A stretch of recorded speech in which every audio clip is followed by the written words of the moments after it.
Halo semuanya, balik lagi bareng aku Erlangga, salah satu tim edukasi dari Informasi Obat. Pada video kali ini kita bakal bahas yaitu berkaitan informasi dari obat yaitu Vinovebrat. Nah, obat ini cukup familiar ya bagi penderita kolesterol. Jadi kita bakal bahas nih secara menyeluruh apa fungsi sih dari obat Vinovebrat ini ya. Jadi Vinovebrat ini merupakan obat yang dia tuh termasuk sediaan kapsul yang mengandung zat aktif yaitu Vinovebrat seberat 100 mg. Obat ini termasuk golongan antikolesterol yang termasuk golongan fibrat ya. Nah, obat ini digunakan untuk menurunkan kadar trigliserida serum dan meningkatkan kadar HDL atau lemak yang baik. Nah, pada penderita hiperkolesterol atau tipe 2A, hipertrigliseridemia endogen murni tipe 4 dan kombinasi yaitu tipe 2B dan 3 yang tidak merespon dengan cukup terhadap diet dan tindakan lain yang sesuai.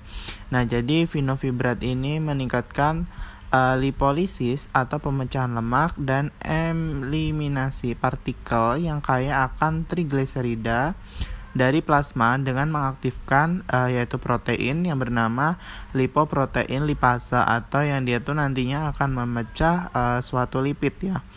Nah, untuk obat ini untuk mendapatkannya harus menggunakan resep dari dokter ya.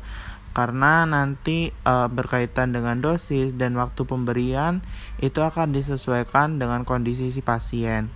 Kemudian untuk dosis secara umum, jadi dewasa itu 3 kali sehari 1 kapsul atau 100 mg ya, atau bisa juga sehari sekali yaitu yang 300 mg.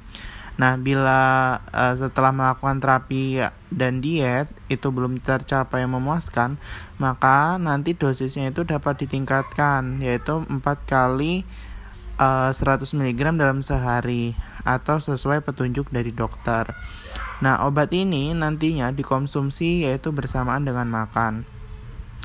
Nah, untuk mendapatkan obat ini kan tadi memerlukan resep dari dokter ya. Kenapa? Karena untuk mencegah terjadinya efek samping ya. Maksudnya agar dosisnya tepat dan sesuai.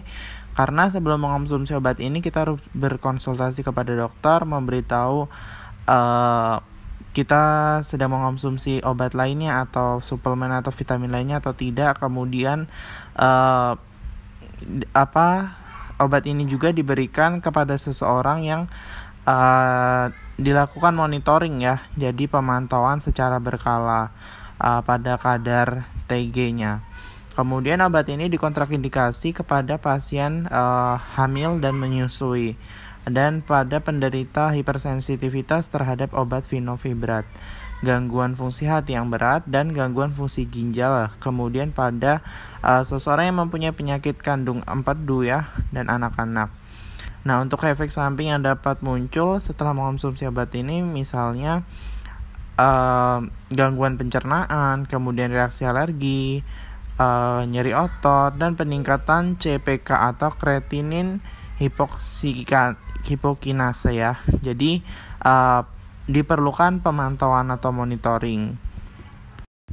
Jadi sebelum mengonsumsi obat Vinovebrat ini sebaiknya berkonsultasi kepada dokter atau pelayanan kesehatan terdekat untuk mengetahui yaitu apakah Anda perlu mengonsumsi obat Vinovebrat atau tidak, karena nantinya akan dilakukan pengecekan lab secara berkala sesuai dengan kondisi Anda. Oke, terima kasih.